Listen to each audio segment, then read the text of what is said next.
Sa pagbubukas ng Road to Zero Waste Summit ngayong ika-5 ng Nobyembre, tinalakay ang mga programa na siyang susolusyon sa mga problema sa basura sa Metro Manila sa pamamagitan ng praktikal at sustainable na pamamaraan.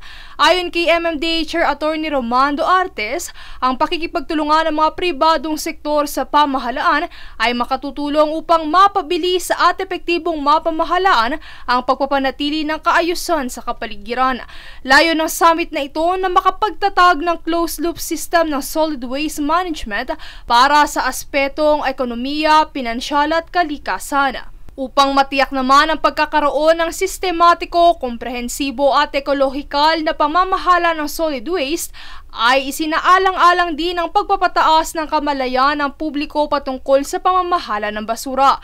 Bukod sa diskusyon, ay nagkaroon din ng exhibit ng mga recycled materials mula sa mga solid waste ang mga kasosyong delegado. Bahagi ng summit na ito ang layunin ng ahensya na makamit ang 10 taong plano sa Metro Manila Road to Zero Waste Program.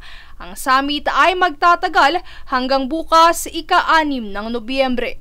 Princess Castro nag-uulat para sa One Media Network.